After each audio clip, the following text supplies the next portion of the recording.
আজ 14 বছর পর বাড়ি ফিরছে নেওয়াজ বাড়ির বড় ছেলে ফাইজান নেওয়াজ আদ্র, তাও কাউকে না জানিয়ে। সারপ্রাইজ দিবে বলে সব সময় গম্ভীর আর চুপচাপ থাকা ছেলেটার মুখ থেকে হাসি যেন সরছেই না। আজ থেকে 14 বছর আগে যেদিন সে বাড়ি ছাড়ে সেদিনের কথা মনে পড়ে গেল। অতীত দিনটা ছিল শুক্রবার। আদ্র মায়ে নামাজ পড়ে বাড়িতে ঢুকল, সিঁড়ি বেয়ে উপরে উঠবে তখনই পিছন থেকে কেউ একজন তার পাঞ্জাবি টেনে ধরল। আদ্র ভালো করেই জানে এটা কে হতে পারে, পিছনে না ফিরেই মুচকি হেসে জিজ্ঞেস করল, কে?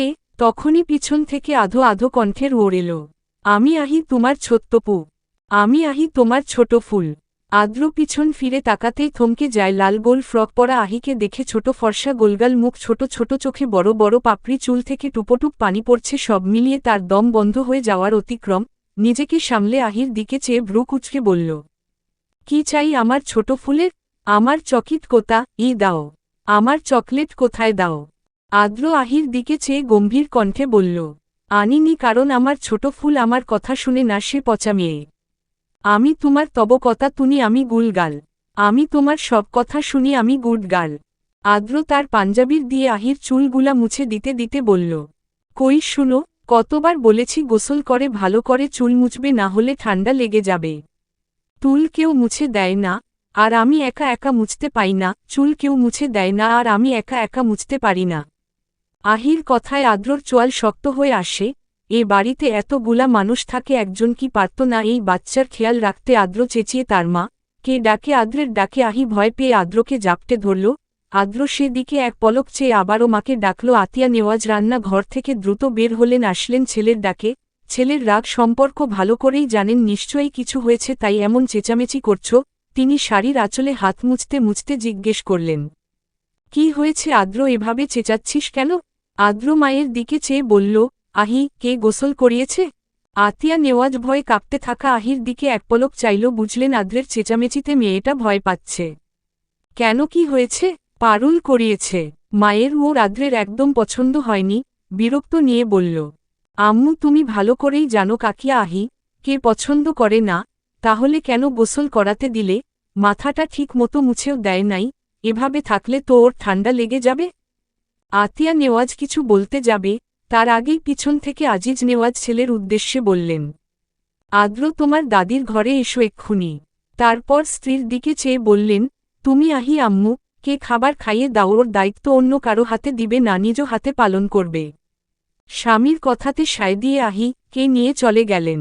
আদ্র বাবার পিছু পিছু দাদি ঘরে এসো দাঁড়ালো। দাদি আর বাবার দিকে চেয়ে জিজ্ঞেস করল, ডেকেছ কেন? দাদুভাই, তোমার মনের অবস্থা আমি বুঝতে পারছি, তুমি এখনো ছোট, এখন তোমার আবেগের বয়স। তোমার যদি আহি কে চায় তাহলে একটা শর্ত তোমাকে রাখতে হবে। দাদির কথায় আদ্র একটু অবাক হল, একবার বাবার দিকে চেয়ে তারপর দাদির উদ্দেশ্য বলল, শর্তটা কি? আজকেই তোমাকে দেশ ছাড়তে হবে, পড়ালেখা প্লাস প্রতিষ্ঠিত হয়ে বাড়ি ফিরবে আহি, যজ্ঞ হয়ে উঠতে হবে, কি পারবে না? দেখো আদ্র, আমরা সবাই জানি আহি তোমার জন্য কতটা পাগল, ও তোমাকে ছাড়া কিছু বুঝে না। আমি তোমাকে কথা দিচ্ছি আহি কে আমি দেখে রাখব, তুমি প্রতিষ্ঠিত হয়ে যখন বাড়ি ফিরবে তখন আহি কে তোমার হাতে তুলে দিব। শর্তে কি রাজি? বাবার কথা শুনে আদ্রের বুক কেঁপে উঠল। সে কিভাবে তার বারবিডলকে ছেড়ে এত দূরে থাকবে, যেখানে সে স্কুলে গেলেও চটপট করে কখন বাড়ি এসে তার ছোট ফুলটাকে এক নজর দেখে তার মন শান্ত করবে। তার মনে হচ্ছে গলায় কিছু আটকে গেছে, মুখ দিয়ে কথা বের হচ্ছে না, বুকটা কেমন যন্ত্রণা করছে। আজিজ নেওয়াজ ছেলের কষ্ট বুঝতে পারলেন, কিন্তু উনার তো কিছু করার নেই। মেয়েটাকে যে তার ছেলের জন্য ছোট ভাইয়ের কাছে চাইবে, সে মুখ যে এখন উনার নেই। ছেলেটা আহির যজ্ঞ হয়ে আসলে তো বড় মুখ করে চাইতে পারবে। তিনি ছেলের কাঁধে হাত রেখে বললেন, মন কে শক্ত রাখো, আর আহি কে চাওয়া জেদে পরিণত করো, দেখবে জেদটাই তোমাকে জিতিয়ে দিবে। বাবা আছি তো তোমার পাশে আহি কে, ঠিকই তোমার করে দিব। ও কে পেতে হলে তো ওর যজ্ঞ হতে হবে, না হলে তোমার চাচ্চু আহি কে দিবে না। শুধু তোমার চাচ্চু না, পৃথিবীর কোনো বাবাই যজ্ঞ পায় ছাড়া মেয়ে দিবে না। আমার বিশ্বাস আমার ছেলে পারবে ইনশাআল্লাহ। সন্ধ্যায় তোমার ফ্লাইট, নিজের সব গুছিয়ে নাও। আদ্র কিছু না বলে চুপচাপ দাদির ঘর থেকে নিজের ঘরে চলে এলো। বুক পেটে কান্না আসছে তার, তবে পারছে না কাঁদতে। নিজেকে শক্ত রেখে সব গোছানো শুরু করল। আহির ছোট একটা ওড়না নিল, এটা সব সময় ওর কাছে থাকে, তারপর কিছু ছবি নিল যেগুলোতে সে আহির পাশে বা আহির তার লোকে নয়তো সে আহির সামনে হাঁটু গেড়ে বসে আছে আর আহি গাল ফুলিয়ে তার দিকে চেয়ে আছে। দুপুরে খাবার টেবিলে জানতে পারে সবাই আজ সন্ধ্যায় আদ্র বাড়ি ছাড়বে, সেই থেকে আতিয়া নেওয়াজ কান্না করেই চলছে। আদ্রের দেশ ছাড়ার কথা শুনে সবাই একটু অবাক হয়েছিল, তবে আজিজ নেওয়াজ সবাইকে বুঝিয়ে সব সামলে নিলেন। সেদিন আদ্রের গলা দিয়ে আর খাবার নামেনি, কোনো রকম কয়টা খেয়ে দৌড়ে এলো আহির ঘরে। মেয়েটা কি সুন্দর ঘুমিয়ে আছে, চুপটি করে কি যে মায়াবী লাগছে। ঘুমন্ত আহি কে? আদ্র ধীর পায়ে হেঁটে আহি মাথার কাছে বসল, অপলক দৃষ্টিতে তাকিয়ে আছে। কিছুক্ষণ চেয়ে থেকে ঘুমন্ত আহির কানে ফিসফিস করে বলে উঠল, ঘুমালে তোকে অনেক মায়া লাগে বারবি ডল, মন চায় খেয়ে ফেলতে। এখন তো সেটা সম্ভব না, আমার ফুলটা যে এখনো ছোট, তাড়াতাড়ি বড় হয়ে যা না প্লিজ বারবি ডল। তারপর আহির কাপলে চুমু দিয়ে বলল, ঘুম থেকে উঠে একদম আমার জন্য কান্না করবি না। কান্না করবি তুই, শুধু আমার জন্য কাঁদবি আর কারো জন্য না, যত ইচ্ছে কাঁদবি। কথা দিচ্ছি ফিরে এসে তোর সব কয়টা চোখের পানি সুখে পরিণত করব, তখন এক ফোঁটা পানিও ফেলতে দিব না। ভালো থাকিস আমার ছোট ফুল কিউট বারবি ডল। অতঃপর ঘুমন্ত আহি কে রেখে আদ্র দেশ ছাড়ে। বর্তামন অতীতের কথাগুলা মনে করতেই আদ্রের হাসির আরও ছড়া হয়। আসার পর শুনেছিল তার ছোট ফুল তার জন্য অনেক কান্না করেছিল, খাওয়া দাওয়া বন্ধ করে দিয়ে টানা 1 সপ্তাহ জ্বরে বিছানায় পড়েছিল। হজরত শাহজালাল আন্তর্জাতিক বিমানবন্দর। আদ্র দাঁড়িয়ে আছে, আশপাশ দেখছে। কতগুলা বছর পর নিজের মাতৃভূমিতে পা রাখল, নিজের আপনজনদের দেখবে, বিশেষ করে তার বারবিডলকে। আচ্ছা, তার ছোট বারবিডলটা দেখতে কেমন হয়েছে? আগের থেকে সুন্দর, নাকি আগের মতোই আছে?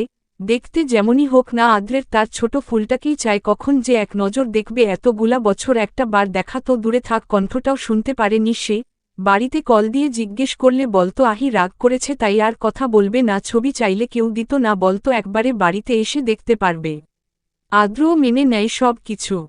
নেওয়াজ বাড়ির গেট দিয়ে যখন আদ্রের গাড়িটা ঢুকল তখন তার হার্টবিট দ্রুত গতিতে চলতে শুরু করল। ভিতরে ভিতরে চলছে একটা চাপা ওজনা। এত বছর পর নিজের বাড়িতে পা রাখবে, তার বারবিডলকে দেখবে। তবে কিছু একটা মনে পড়তেই আদ্র ও শিট বলে উঠল। আহির ছোট থেকেই ফুল অনেক পছন্দ, মেয়েটা ফুল পাগলি। ছোট ছোট হাতে বাগানের গাছ থেকে যখন ফুল ছিঁড়ে এনে রুমে সাজিয়ে রাখত তখন আদ্র বলতো, রুমে এসব ফুল এনে ময়লা করে পচা মেয়েরা। আমার আহি কি তবে পচা মেয়ে হয়ে যাচ্ছে? তখন ছোট্ট আহি গাল ফুলিয়ে আধো আধো কণ্ঠে বলতো, আমি পতা না, যারা ফুল পছন্দ করে না তারা পতা। আহি ফুল অনেক পছন্দ করে তাই সে গুড গার্ড। আমি পচা না, যারা ফুল পছন্দ করে না তারা পচা। আহি ফুল অনেক পছন্দ করে তাই সে গুড গার্ল। আহির কথায় আদ্র মুচকি হেসে হঠাৎ আহির গাল টেনে বলে উঠল, তোর ফুল এত পছন্দ বারবিডল? তুই নিজেও তো আস্ত এক ফুল, আমার ছোট ফুল। আগের কথাগুলা মনে পড়তে আদ্রের আরও মন খারাপ হয়ে যায়। সে কিভাবে ভুলে গেল এটা? প্রয়োজনে আস্ত একটা দোকানের ফুল এনে সে তার বারবিডলের রুমে সাজিয়ে রেখে সারপ্রাইজ দিয়ে রাগ ভাঙবে, এটাই ঠিক হবে। মনটা এবার কিছুটা শান্ত হল। গাড়ি থেকে নেমে চোখ ঘুরিয়ে বাড়িটা সহ আশপাশে দেখে নিল। সামনে পা বাড়াবে তখনই আদ্রের মন বলছে কি যেন নেই, বুকটা খালি খালি লাগছে। এমন লাগছে কেন তার? মনে হচ্ছে খুব কাছে কিছু নেই। আদ্র দ্রুত পায়ে হেঁটে বাড়ির কলিং বেলে চাপ দিল। কিছুপরই দরজা খুলল। আবনী ভাইকে দেখে নিজের চোখে বিশ্বাস করতে পারছে না। তার সামনে সত্যিই কি তার ভাই দাঁড়িয়ে আছে নাকি সে স্বপ্ন দেখছে? ভালো করে চোখ ডলে যখন একই দেখছে সব, তখনই চিৎকার করে বলে উঠল, আম্মু দেখে যাও, ভাইয়া এসেছে। কথাটা বলেই ভাইকে জড়িয়ে ধরল আদ্র। হেসে বোনকে বুকে নিল। আতিয়া নেওয়াজ রান্না ঘরে থেকে বের হয়ে ছেলে কে দেখে হুমড়ি খেয়ে পড়ল, ছেলের বুকে ভেঙে পড়ল কান্নায়। আবনী ভাইকে ছেড়ে দাঁড়ালো আদ্র, 2 হাতে মা কে জড়িয়ে ধরল। উনার কান্নার আওয়াজে বাড়ির সবাই নিচে নেমে এলো। দোতলা থেকে ফিহা হা করে তাকিয়ে আছে আদ্রের দিকে, চোখ দিয়ে গিলে খাচ্ছে যেন। পারুল, নেওয়াজ আর ফিহা বাদে বাকি সদস্যরা খুশি হয়েও হতে পারছে না, বিশেষ করলে আদ্রের বাবা দাদি আর মা। আতিয়া নেওয়াজ এতক্ষণ কান্না করলেও হঠাৎ কেমন চুপসে গেলেন, মুখ জুড়ে ভয় ভয় ভাব চলে এসেছে। আদ্র সবার দিকে এক পলক চাইল, চোখ বুড়িয়ে তার ছোট ফুল কে খুঁজল। মেয়েটা কোথায়? সবাই নেমে এসেছে, তার ছোট ফুল কি সবার চেঁচামেচি শুনতে পারছে না? নাকি সে এসেছে বুঝতে ফেরে ইচ্ছে করে নিচে আসছে না? আমি আশায় তোমরা কি খুশি হওনি? আদ্রের এই কথায় সবাই একটু লড়ে চড়ে উঠল। আজিজ নেওয়াজ মুখে জোরপূর্বক হাসে টেনে ছেলের কাছে গিয়ে ছেলে কে বুকে টেনে নিয়ে বলে উঠলেন, কেন খুশি হব না? অবশ্যই আমরা খুশি হয়েছি। হঠাৎ করে কাউকে না বলে আসা একটু অবাক হয়েছি। আদ্র বাবার কথায় হেসে বলল, তোমাদের সারপ্রাইজ দিলাম, বলে আসলে কি সারপ্রাইজ হতো? আদ্রের মেজো চাচ্চু তরিকুল নেওয়াজ, ও হ্যাঁ তাই তো। তারপর সবার উদ্দেশ্যে বলল, ছেলেটা এত দূর জার্নি করে আসলো, এভাবে দাঁড়িয়ে রেখেছ কেন? ভিতরে এনে ঠান্ডা শরবত দাও। আয় ভিতরে আয়, পরে কথা বলতে পারবি। আদ্র চাচ্চুর কথায় ভিতরে গেল। দাদি কে জড়িয়ে দরে জিজ্ঞেস করল, আমার দাদিটা কি আমার সাথে রাগ করেছে? কথা বলছে না যে। ফারদিনা নেওয়াজ নাতির কথায় হেসে বলল, আমার নাতি এত হ্যান্ডসাম হয়ে গেছে, তাই তাকে দেখতে দেখতে কথা বলার কথা ভুলেই গেছি। আদ্র দাদির কানে ফিসফিস করে বলল, তোমার হা করে তাকিয়ে থাকা দিয়ে আমি কি করব? বডি কি তোমাকে দেখানোর জন্য বানিয়েছি? এটা শুধু আমার বউয়ের অধিকার। আদ্রের কথায় ফারদিনা নেওয়ার জোরপূর্বক হাসলেন। আদ্র সোফায় বসতেই ফিহা দৌড়ে এসে ওর পাশে বসে হাসি মুখে বলল, কেমন আছো আদ্র ভাই? ফিহা পারছে না আদ্রের কোলে উঠে যেতে। এটা দেখে আদ্র বিরক্ত হল। যার দৌড়ে এসে কোলে উঠার কথা তার খবর নাই, আর একে দেখো নির্লজ্জের মতো কি করছে। আদ্র একটু দূরে সরে গম্ভীর কণ্ঠে ছোট করে ওর দিল, ভালো। ফিহার হাসি মিলিয়ে গেল সহসাই। পারুল নেওয়াজ শরবত এনে আদ্রের হাতে দিয়ে হাসি মুখে জিজ্ঞেস করলেন, কেমন আছিস বাবা? আদ্র শরবতের গ্লাসটা হাতে নিয়ে গম্ভীর কণ্ঠে বলল, ভালো। তারপর সবার উদ্দেশ্যে বলল, ছোট চাচ্চু আর ফাইজ কোথায়? পাশ থেকে ফিহা লাফিয়ে উঠে বলতে শুরু করল, ভাইয়া কলেজে গেছে আর চাচ্চু হসপিটালে। আদ্র আর কিছু বলল না। চোখ দুইটা যে তার অন্য কাউকে খুঁজছে তার অশান্ত মনটাকে একটু শান্ত করার জন্য কি মেয়েটা নিচে আসতে পারত না একটু? এদিকে আজিজ নেওয়াজ আর ফারদিনা নেওয়াজ যত আদ্র চোখ ঘুরিয়ে উপরে তাকাচ্ছে তত বেশি ঘামতে শুরু করলেন। এবার যেন আদ্রের ধৈর্যের বাঁধ ভাঙল। আহি কোথায়? ব্যাস আদ্রের এই কথা শোনার অপেক্ষায় ছিল সবাই। কেউই আর আদ্রের দিকে তাকাচ্ছে না। তাকাতে পারছে কেন যেন এটা দেখে আদ্রের ভ্রু কুঁচকে এলো। কিছু বলতে নিবে পাশ থেকে ফিহা হাসি মুখে বলে উঠল, ওমা আদ্র ভাই, তুমি জানো না ওই মেয়ে তো মানে আহি তো তুমি যাওয়ার 1 বছর পরই হারিয়ে গেছে, কোথাও আর ফিরে পাওয়া যায়নি। পুরো নেওয়াজ বাড়ি কঠিন নীরবতা পালন করছে। এই দিকে আদ্রের দৃষ্টি স্থির। বাবা আর দাদির দিকে। ছেলেটা যেন কথা বলার শক্তি হারিয়ে ফেলেছে। অনেক কষ্টে পা দুটা টেনে বাবার সামনে দাঁড়িয়ে জিজ্ঞেস করল, আব্বু এসব কি? আজিজ নেওয়াজ মাথা নিচু করে নিলেন। বাবাকে মাথা নিচু করতে দেখে আদ্রে বুক ধূপ করে উঠল। আদ্র মা, চাচ্চু, বোন, দাদি সবার দিকে একপল চাইল। সবাই কেমন মাথা নিচু করে আছে তা দেখে ছেলেটার কেমন গলা শুকিয়ে আসছে।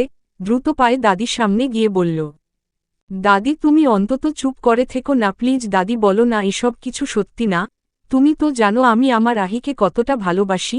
ও কে ছাড়া থাকতে আমার ভীষণ কষ্ট হয় জানো। এতগুলা বছর আমি শান্তিতে একটুও ঘুমাতে পারিনি, খেতে পারিনি। আমার ছোট ফুলটার জন্য বারবার ওকে একটু দেখার জন্য মনটা চটপট করত, ওর সাথে একটু কথা বলার জন্য মনটা ব্যাকুল হয়ে পড়ত, কিন্তু আমার ছোট ফুলটা আমার কষ্ট বুঝেনি, জেদ ধরে কথা বলেনি আমার সাথে। ফারদিনা নেওয়াজ শাড়ির আঁচলে মুখ চেপে দূরে উঠে বললেন, সব সত্যি দাদুভাই। আজ থেকে 13 বছর আগে আহিকে যখন পুরো বাড়ি খুঁজে কোথাও পাচ্ছি না, তখন তোমার বাবা চাচারা পুলিশ দিয়েও খুঁজেছে। 1 বছর এভাবে খুঁজাখুঁজি চলে, তবুও আহিকে পাওয়া যায়নি। তারপর সবাই হাল ছেড়ে দেয়। তোমাকে বলতে আমি নিষেধ করেছিলাম, কারণ আমি জানতাম এই খবর ফেলে তুমি সব ছেড়ে চলে আসবে, পাগল হয়ে যাবে, পড়ালেখা বন্ধ করে দিবে। দাদির কথা শেষ হতেই আদ্র ধূপ করে নিচে বসে গেল। ডান হাত দিয়ে বাপাশের বুক চেপে ধরল। এই জায়গায় ভীষণ ব্যথা করছে। ছেলেটা কেমন হা করে বড় বড় শ্বাস নিচ্ছে, চোখ দুটা অতিরিক্ত লাল। আতিয়া নেওয়াজ দৌড়ে এসে ছেলেকে ধরে কান্না করতে করতে জিজ্ঞেস করলেন, কি হয়েছে বাবা, এমন করছিস কেন? কোথায় কষ্ট হচ্ছে বল আমাকে। আদ্র মায়ের বুকে মাথা রেখে ভাঙ্গা ভাঙ্গা গলায় বলল, আম্মু আহিকে এনে দাও, আমার দম বন্ধ হয়ে যাচ্ছে আম্মু। আমি কিভাবে আমার বারবিডলকে ছাড়া থাকবো? আমার তো ভাবতেই নিঃশ্বাস বন্ধ হয়ে আসছে। যাকে 15 বছর যাবৎ ভালোবেসে আসছি তাকে ছাড়া কিভাবে আমি ভালো থাকবো? আমি মরে যাব আম্মু। বলতে বলতে আদ্র কুপিয়ে উঠল। আতিয়া নেওয়াজ ছেলেকে শক্ত করে ধরে কাঁদতে লাগলেন।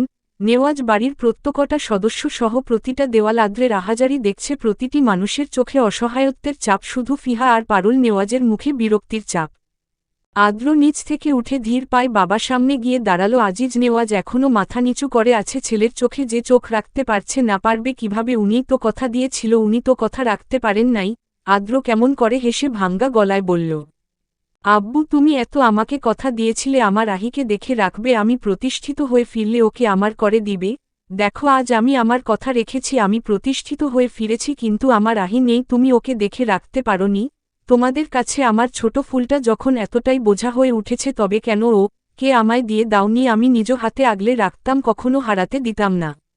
আজিজ নেওয়াজ মাথা নিচু করে বললেন, পারলে আমাকে ক্ষমা করে দিও, আমি তোমাকে দেওয়া কথা রাখতে পারিনি, আমি ব্যর্থ।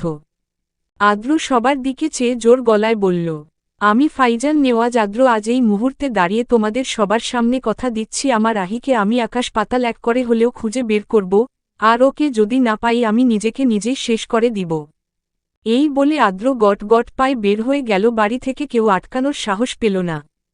ফুল স্পিডে গাড়ি চালাচ্ছে আদ্র, নিজেকে তার পাগল পাগল লাগছে। সে জানে না তার ছোট ফুলকে পাবে কিনা, শুধু জানে তার ছোট ফুলকে না ফেলে সে মরে যাবে। আদ্রের মনে পড়ে গেল সেদিনটা কথা, যেদিন আহি প্রথম ওদের বাড়িতে আসে 15 বছর আগে। সকাল 9টা, নেওয়াজ বাড়ির সকল সদস্য খাবার টেবিলে নাস্তা করতে বসেছে, এমন সময় কলিং বেল বেজে উঠল। বাড়ির কাজের মহিলা দরজা খুলে দিতেই দেখা মিলল এক অতি রূপতী বিদেশি মহিলার সাথে এক ফুটফুটে পুতুলের মতো মেয়ে, যাকে সাদা একটা ফ্রক পরিয়ে রেখেছে। বাচ্চার বয়স কতই বা হবে, 2 বছর। কাজের মহিলাটি জিজ্ঞেস করল, কাকে চায়? বিদেশি মহিলাটি বলল, এটা কি নেওয়াজ বাড়ি? তরিকুল নেওয়াজ বাড়িতে আছেন? কাজের মহিলা বলল, মেজো সাহেব বাসায় আছে, আপনি ভিতরে আসেন। বিদেশি মহিলাটি ভিতরে যেতেই সবাই অবাক হল, কেউই তাকে চিনে না। তবে তরিকুল নেওয়াজ ঘামতে শুরু করলেন মহিলাটিকে দেখে। আজিজ নেওয়াজ জিজ্ঞেস করল, কে তুমি? দেখে তো এ দেশের মনে হচ্ছে না, এখানে কেন এসেছ? মহিলাটি বলল, আমার নাম রিশা, আমি এদেশের না, এই বাড়ির আমার স্বামীর বাড়ি। মহিলাটির কথায় যেন বাজ পড়ল পুরো বাড়িতে, স্বামী কার বউ এটা? আজিজ নেওয়াজ বলল, স্বামী নাম কি তার? মহিলাটি তরিকুল নেওয়াজকে আঙ্গুল দিয়ে দেখিয়ে বলল, উনি আমার স্বামী তরিকুল নেওয়াজ, বিদেশ থাকাকালীন আমাকে ভালোবেসে বিয়ে করে। এই যে আমার মেয়ে রাদিফা, ও পেটে হওয়ার পর উনি আর আমার খোঁজ নেয় না, ফোন দিলে ফোন বন্ধ বলে। খোঁজ নিয়ে পরে জানতে পারি উনি দেশে চলে এসেছে, তখন আমার অবস্থা খারাপ ছিল, এই অবস্থায় আসতে পারিনি, আর আমি উনার বাড়িও চিনি না। গত 2 বছর যাবৎ দরে খোঁজ করে আজ আসলাম। এ কথায় মুহূর্তেই পরিবেশ কেমন নীরব হয়ে গেল। পারুল নেওয়াজ কেঁদে উঠলেন, স্বামীর থেকে এমন কিছু আশা করেনি হয়তো। আজিজ নেওয়াজ ভাইয়ের দিকে চেয়ে গম্ভীর কণ্ঠে জিজ্ঞেস করলেন, ও যা বলছে সব কি সত্যি? তরিকুল নেওয়াজ মাথা নিচু করে বললেন, হ্যাঁ সব সত্যি। সঙ্গে সঙ্গে পারুল নেওয়াজ সেন্সলেস হয়ে মাটির পড়েন। আতিয়া নেওয়াজ মাথাটা কোলে নিয়ে পানি ছিটাতে লাগলেন। রিশা বলল, আমি সব খবর পেয়েছি, উনি বিবাহিত, উনার একটা ছেলে একটা মেয়ে আছে। আমি এখানে থাকতে আসিনি, না তো কোনো অধিকার চাইতে আসছি, আমি শুধু আমার মেয়েকে একবার বাবার আদর কেমন তা দেখাতে আসছি। তরিকুল নেওয়াজ, আমার মেয়েকে রেখে তুমি চলে যাও প্লিজ, আমি হাত জোর করছি রিশা তোমার কাছে। রিশা শুধু ঘৃণা ভরা দৃষ্টিতে তাকিয়েছিল। আজিজ নেওয়াজ এসে মেয়েটিকে কোলে নিয়ে বলল, ওকে এখানে রেখে যাও, ওর দায়িত্ব ওর বাবা নিবে, তুমি মাঝে মাঝে এসে দেখে যেও। রিশা যাও, আগে শুধু একটা কথাই বলল, আমার মেয়েটাকে দেখে রাখবেন প্লিজ। রিশা চলে যায়। থতমত পরিবেশে রিশা বের হতেই তখনই 14 বছরের আদ্র বাড়িতে ঢুকে, কাঁধে তার ব্যাগমাত্রী প্রাইভেট পরে আসলো। বাড়িতে ঢুকে মায়ের কোলে ছোট বিদেশি পুতুলের মতো কিউট একটা মেয়ে দেখে দৌড়ে গিয়ে কোলে তুলে মায়ের দিয়ে চেয়ে বলল, ওমা, এই কিউট বারবিডল কোথায় থেকে আসলো আমাদের বাড়িতে? একদম বিদেশি পুতুলের মতো দেখতে আম্মু, ওকে কিন্তু আমার রুমেই সাজিয়ে রাখব বলে দিলাম। থতমত পরিবেশে আদ্রের কথায় সবাই একটু চমকে উঠল। আতিয়া নেওয়াজ ছেলেকে বুঝিয়ে বলে, এটা তার মেজো চাচ্চুর মেয়ে, ওর চাচাতো বোন হবে। বর্তমান আগের কথাগুলা ভেবে আদ্রের মুখে হাসি ফুটে, তবে তা বেশিক্ষণ স্থির থাকতে পারল না। যখনই মনে পড়ে তার ছোট আহি হারিয়ে গেছে তখনই তার শ্বাস বন্ধ হয়ে আসে, নিজেকে পাগল পাগল লাগে। খান বাড়ি। সকাল সকাল 9:30 বাজে। রান্না ঘর থেকে রাইসা বেগল ঘড়ির দিকে এক পলক চেয়ে খুন্তি হাতে ছুটলেন দোতলার দিকে। দোতলা থেকে মোবাইল টিপতে টিপতে নেমে আসছে রৌদ্রমাকে খুন্তি হাতে উপরের দিকে ছুটে আসতে দেখে বুঝে গেল আজকার উপর ঘূর্ণিঝড় বয়ে যেতে পারে। রৌদ্র বিড়বিড় করে বলে উঠল, রোদরে আজ তুই শেষ। এই বলে বোনের রুমের দিকে ছুটল। মায়ের আগে পৌঁছাতে হবে। রুমে পা রাখতেই রৌদ্রের মুখ হা হয়ে গেল। একই দেখেছে সে খাটের উপর পা গুলা কম্বল দিয়ে ডাকা, আর মাথা খাটের বাইরে নিচে ঝুলে চিত হয়ে ঘুমিয়ে আছে রোদ। আর তার সামনে ফ্লোরে বেডসাইড টেবিলের ছোট ঘড়ি ভেঙে গুঁড়ো গুঁড়ো হয়ে আছে, তবে ঘড়ির ব্যাপারটা রোদ্রের কাছে নতুন মনে হয়নি। আর নতুন কি, প্রতিদিনই ঘড়ি আওয়াজে রোদ বিরক্ত হয়ে ঘুমের ঘোরেই ওটাকে আছাড় মারে। দীর্ঘ শ্বাস ফেলে রৌদ্র হঠাৎ রোদের দিক তাকায়, মাথায় দুষ্ট বুদ্ধি আসতেই মুচকি হেসে পা টিপে টিপ রোদের পাশে গিয়ে নিচে বসে রোদের কানের কাছে মুখ নিয়ে হঠাৎ চিৎকার করে বলে উঠল, রোদ বনু তাড়াতাড়ি উঠো, আম্মু খুন্তি নিয়ে তোর পাশে দাঁড়িয়ে আছে, এ বুঝি পড়ল বাড়ি তোর পিঠে। এ কথা কানে যাওয়া মাত্রই কিসের আবার ঘুম, রোদের লাথি মেরে কম্বলটা গায়ে থেকে ফেলে এক লাফে উঠে কোনো দিকে না তাকিয়ে ওয়াশরুমের দিকে যেতে যেতে রোদ্রের চেয়ে দ্বিগুণ চেঁচিয়ে বলে উঠল, আম্মু আর জীবনেও ঘুমাবো না গো, এবারের মাপ করে দাও, এক্ষুনি ফ্রেশ হয়ে নিচে আসছি, ভাইয়া তোমার হিটলার মাকে ধরো। এ বলে ওয়াশরুমের দরজা লাগিয়ে দিল। পিছনে রৌদ্র হো হো করে হেসে উঠল হাসতে হাসতে, বেচারা নিচে গড়াগড়ি খাচ্ছে। ওদিকে ওয়াশরুম থেকে মায়ের কোনো শব্দ না পেয়ে ভাইয়ের এমন হাসির শব্দ শুনে দরজাটা হালক খুলে মাথাটা বের করে বাইরে চাইল না, মা নেই। এবার বুঝল তার ভাই তার সাথে মজা করছে। রোদ চিৎকার করে বলে উঠল, ভাই অয়া। রোদের চিৎকারে পুরো খান বাড়ি কেঁপে উঠল। নিচে গড়াগড়ি খেয়ে হাসতে থাকা রৌদ্র কেঁপে উঠল, তার হাসি উধাও হয়ে গেল।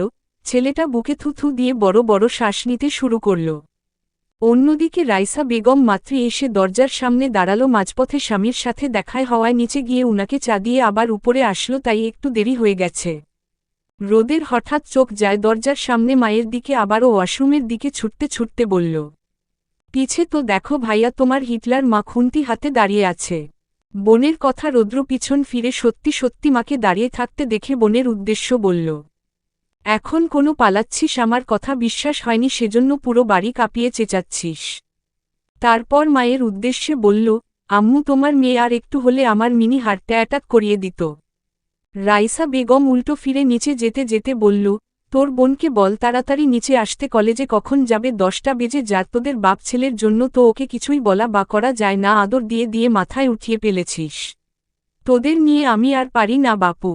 রৌদ্র বোনের উদ্দেশ্যে বলল, তাড়াতাড়ি নিচে আয়, তা না হলে খুন্তির বাড়ি একটাও মাটিতে পড়বে না, সব তোর পিঠে পড়বে। এই বলে রৌদ্র বের হয়ে গেছে। রোদ ওয়াশরুম থেকে ভেংচি কাটল ভাইয়ের কথায়। গাড়ির সিটে মাথা এলিয়ে চোখ বুজে আছে আদ্র, মুখটা কেমন শুকিয়ে আছে, চেহারায় ক্লান্তির চাপ, চুলগুলা এলোমেলো হয়ে কপালে পড়ে আছে। গায়ের কালো শার্টটার বুকের কাছে দুটা বোতাম খোলা, গাড়ির জানালার কাঁচ নামানো, সেটা দিয়ে মৃদু বাতাস ভেসে আসছে। বেশ কিছুক্ষণ এভাবে থাকার পর আদ্র চোখ মেলে তাকায়। গাড়িটা রাস্তার পাশে দাঁড় করানো। আদ্র জানালা দিয়ে বাইরে তাকায় আর দেখতে পায় স্কুল, কলেজ, ভার্সিটির ছেলেমেয়েরা যাচ্ছে। আদ্র হাত ঘড়ির দিকে এক পলক চাইল, দুপুর রাত 1:30 বাজে। আদ্র আবার বাইরের দিকে সে সব ছেলেমেয়ের দিকে তাকিয়ে বিড়বিড় করে বলল, আজ আমার ছোট ফুলটাও কলেজে পড়ত। আমার খুব ইচ্ছে ছিল আমার বারবিডলটাকে কলেজ ড্রেসে দেখব বাড়িতে এসে।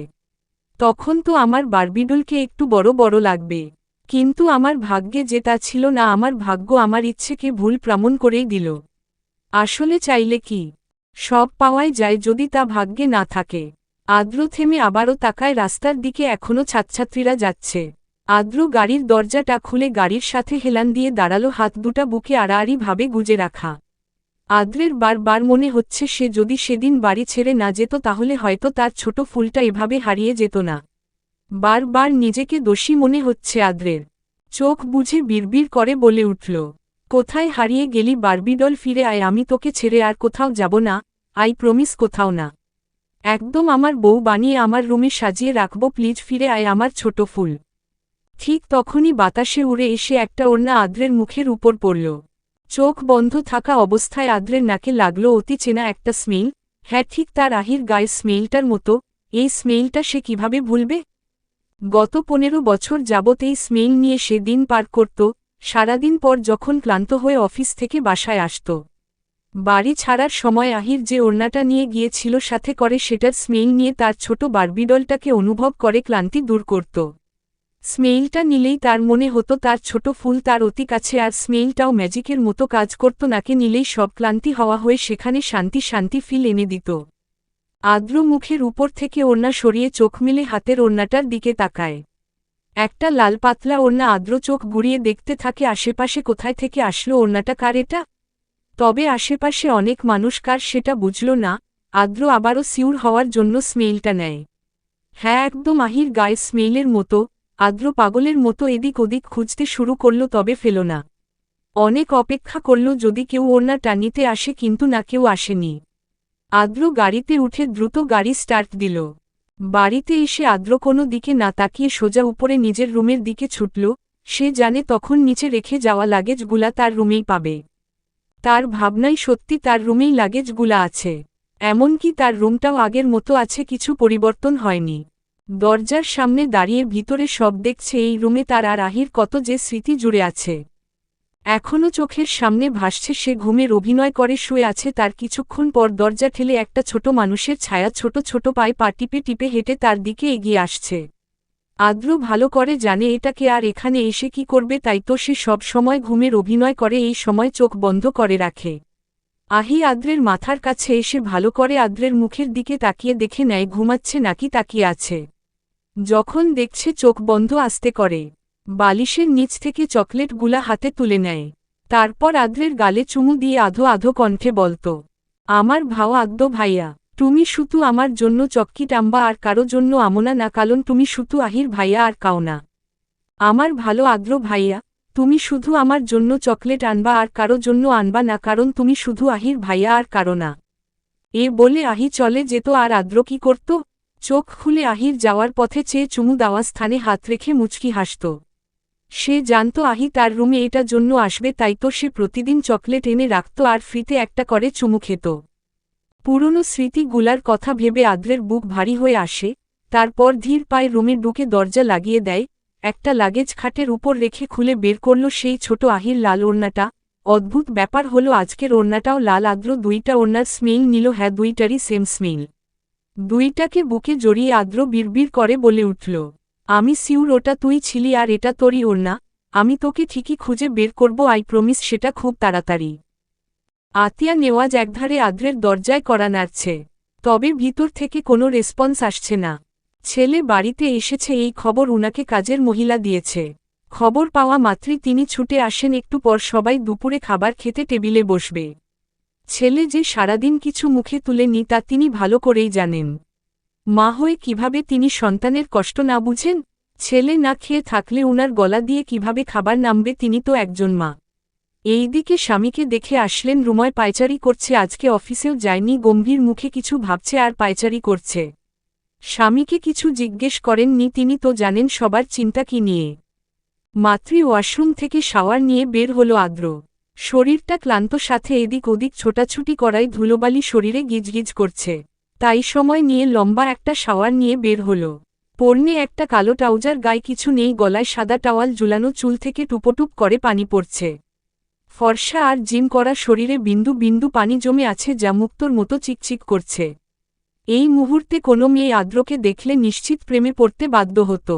আদ্র আগে যথেষ্ট ফর্সা ছিল, তবে বিদেশ যাওয়ার পর আগের থেকে অনেক বেশি ফর্সা হয়ে গেছে, সাথে হ্যান্ডসাম। তার কারণ যত্ন। আদ্র বিদেশ যাওয়ার পর তার লক্ষ্য শুধু পড়ালেখা প্লাস প্রতিষ্ঠিত হওয়া ছিল না, আরও একটা ছিল, সেটা হচ্ছে তার বারবিডলকে তার প্রেমে পাগল করা। সে চায় তার বারবিডল যেন অন্য কারো দিকে না তাকায়, শুধু তাকেই দেখে। এই জন্য সে নিজেকে হ্যান্ডসাম বানাতে কোনো অংশে কম রাখেনি। 6 ফুট লম্বা, ফর্সা আর জিম করা বডি, চোখে বড় আর ঘন পাপড়ি, মুখে খোঁচা খোঁচা চাপ দাড়ি, গোলাপি অধর, আর থুতনিতে ছোট একটা কালো তিল, যা ফর্সা মুখে আরও সুন্দরভাবে ফুটে উঠেছে। ঠোঁট কালো হবে বলে সিগারেট কখনো চুয়েও দেখেনি সে।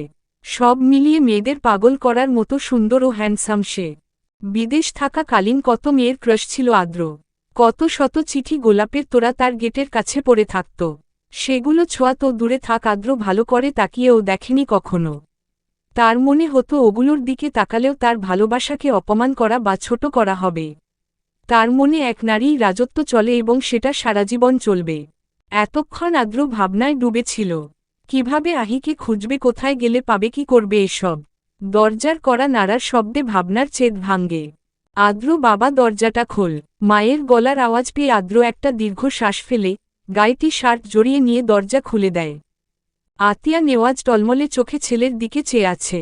চোখ মুখ শুকিয়ে গেছে, চোখ লাল, মুখ ফ্যাকাশে। একজন মা হয়ে সন্তানের এই অবস্থা দেখে কোনো মা নিজেকে শক্ত রাখতে পারে না। আতিয়া নেওয়াজ পারেনি, কেঁদে উঠলেন। আদ্র মাকে বুকে টেনে জড়িয়ে ধরে বলল, কাঁদছ কেন আম্মু? আমি ঠিক আছি, দেখো কিছু হয়নি আমার। আতিয়া নেওয়াজ ছেলের বুকে কাঁদতে কাঁদতে বললেন, মা, কে পারলে ক্ষমা করে দিস। আজ আমার জন্য তুই কষ্ট পাচ্ছিস, আমি যদি একটু খেয়াল রাখতাম তাহলে আজ আহি হারিয়ে যেত না। আম্মু এভাবে বলিও না, আমার কষ্ট হয়তো। আমি জানি তুমি আহিকে কতটা ভালোবাসো, ওর যথেষ্ট যত্ন করতে, খেয়াল রাখতে। যা হয়েছে তা ভুলে যাও, আমি তোমাকে কথা দিচ্ছি আমি আমার আহিকে খুঁজে বের করব।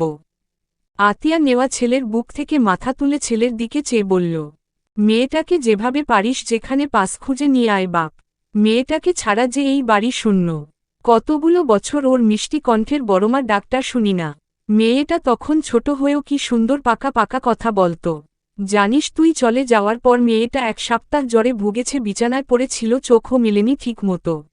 জ্বর ভালো হওয়ার পর আমাকে বলে, বড়মা আদ্র ভাইয়া আমাতে লেকে তলে গেতে আমার তাতে হাই রানশীত খেলায় না, আমিও এতদিন লুকিয়ে তলে তাবো, আমাতেও ভাইয়া আর কুতে পাবে না, তাই নাতকন ভাইয়ার কও হবে আমার মতো।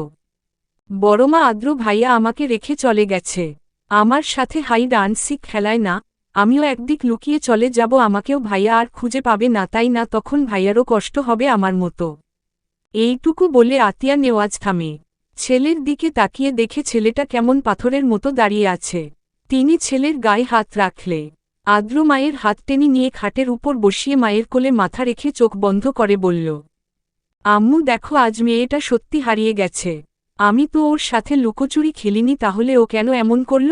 এইটুকুনে মেয়ের এত অভিমান ছিল আমার উপর যে তার শাস্তি এত কঠোরভাবে দিচ্ছে আমাকে।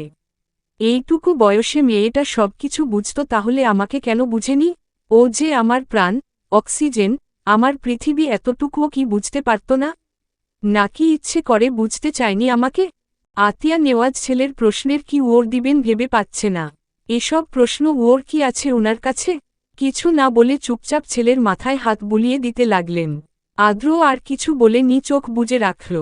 সোফায় বসে চিপস খাচ্ছে আর টিভি দেখছে রোদ আর সাইফা সম্পর্কে চাচাতো বোন দুজন। রুদ্র আর রোদ এই বাড়ির বড় ছেলে সায়ান খানের সন্তান। সাইফা এই বাড়ির ছোট ছেলে সাদিফ খানের সন্তান। 2 ভাই স্ত্রী সন্তান নিয়ে এক বাড়িতেই আছে যৌথ পরিবার উনাদের। উনারা 2 ভাই 1 বোন, বোনটা উনাদের ছোট। বোন বর্তমানে লন্ডনে আছে। বাবা মা গ্রামের বাড়িতে আছে, শহরে উনাদের নাকি ভালো লাগে না, 2 ভাই জোর করেও শহরে আনতে পারে না। তাই মাঝে মধ্যে 2 ভাই স্ত্রী সন্তান নিয়ে গ্রামে ঘুরে আসেন। রোদ আর সাইফা সমবয়সী, এমনকি একই কলেজে পড়ছে ওরা। রুদ্র পড়ালেখা শেষ করে বাপ চাচার ব্যবসা দেখছে। সাইফ রুদ্রের 2 বছরের ছোট, তার কোনো কাজকাম নাই, সারাদিন বন্ধুদের সাথে আড্ডা দেওয়া, মন চাইলে ভার্সিটিতে গেলে গেল, না চাইলে যাবে না। ছেলেকে নিয়ে সাদিফ খান আর পারভিন খানের চিন্তার শেষ নেই, অথচ সাইফের এসবে কোনো মাথা ব্যথা নেই। রুদ্র সিঁড়ি বেয়ে নামতে নামতে বোনেদের দিকে এক পলক চাইল। ওরা টিভিতে কার্টুন দেখছে বাচ্চাদের মতো। রুদ্র সোফায় গিয়ে বসল। কলেজে না গিয়ে দুজন ফুসকা খেতে গিয়েছিলি আম্মু আর কাকিয়া জানলে কি করবে জানিস তো? রুদ্রের কথায় রোদ আর সাইফার চিপস খাওয়া বন্ধ হয়ে গেল। বেচারিরা বুঝতে পারছে না রুদ্র এসব জানল কিভাবে। তুমি জানলে কিভাবে? রোদের কথায় রুদ্র বোনের মাথায় গাঁটটা দিয়ে বলল, পৃথিবীতে তোর আগে আমি এসেছি, তাই আমার এসব জানতে হয় না। খবর হেঁটে হেঁটে আমার কাছে চলে আসে, বুঝলি? ভাইয়ের কথায় 2 বোন ঘাবড়ে যায়। রোদ বোকা হেসে বলল, প্লিজ ভাইয়া, কাউকে বলিও না। সাইফাও তাল মিলিয়ে বলে, হ্যাঁ ভাইয়া বলিও না প্লিজ, আর এমন হবে না। কি হবে না? ওরা কিসের কথা বলছে ভাইয়া? সাইফের কণ্ঠ শুনে তিনজনই পিছন ফিরে চাইল। সাইফ সিঁড়ি বেয়ে নামতে নামতে বলল কথাটা। রুদ্র হাতের ফোনটা সোফায় রেখে কিচেনের দিকে যেতে যেতে সাইফের উদ্দেশ্যে বলল, এটা সিক্রেট, তোকে বলা যাবে না, তাই না বনুরা? রুদ্রের কথায় রোদ আর সাইফা একসাথে চেঁচিয়ে বলল, ইয়েসস। তারপর সাইফের দিকে চেয়ে মুখ বেঁকিয়ে দুজন কাটুক দেখায় মন দিল। সাইফ সোফায় বসতে বসতে বলল, কি বাচ্চাদের মতো এখনও এসব দেখিস? বিয়ে দিলে এত দিন জামাইয়ের বাড়িতে গিয়ে রান্না বান্না করতি, এখন কি তোদের এসব দেখার বয়স? এখন তোরা রান্না বান্না করবি, বাসন মাজবি, তা না করে বাচ্চাদের মতো কার্টুন দেখছিস। ছ্যাহ। রোদ কিছু বলতে নিবে তখনই সোফায় রুদ্রের ফোনটা বেজে ওঠে। ভাইয়া তোমার কল এসেছে। রুদ্র কপি হাতে এগিয়ে আসতে আসতে বলল, ধরে লাউডে দে। রোদ তাই করল, কলটা রিসিভ করে সঙ্গে সঙ্গে ওপাশে একজন মেয়ে নেকা কান্না করতে করতে বলল, জান, বাবু, কলিজা, তুমি এখনো আমার উপর রাগ করে আছো? জানো আমি সারাদিন তোমার জন্য কিছু খাইনি। এমন বাক্যে জহুরি নজরে 3 জোড়া চোখ রৌদ্রের উপর এসে পড়ে। ছেলেটা নিজেও বোকা বনে গেল। রোদ, সাইফা একসাথে চেঁচিয়ে বলল, ভাইয়া তুমি প্রেম করছো অথচ আমাদের ট্রিট দাওনি। রৌদ্র পড়েছে মহা বিপদে। প্রথম মতো মেয়েটাকে সে নিজেই জানে না, দ্বিতীয়ত এই 3 গাধা কি আর তার কথা বিশ্বাস করবে? আস্তাগফিরুল্লাহ, আমার 26 বছর জীবনে প্রেম তো দূরে থাক, মেয়েদের দিকে চোখ তুলে পর্যন্ত তাকায়নি। ভাইয়ের কথা শুনে রোদ চেঁচিয়ে বলে উঠল, কি হে হতে পারে না, আমার ভাই সিঙ্গেল, এটা কি জাতি মেনে নিবে? তুই চিন্তা করিস না, আমি তো আছি আজই লেঙ্গরা, কানা, অন্ধ, প্রতিবন্ধী, যা পাই তোর সাথে প্রেম করিয়ে দিব। আগেই বলে রাখি, ধন্যবাদ দিয়ে আমাকে ছোট করিস না, 5,000 টাকা দিয়ে মুখ উজ্জ্বল করিস আমার। রোদের কথায় সাইফা হো হো করে হেসে উঠল। রৌদ্র অসহায় মুখ করে বলল, প্রয়োজনে সারা জীবন সিঙ্গেল থাকব, তবুও তোর খুঁজে দেওয়া মেয়ের সাথে প্রেম করব না।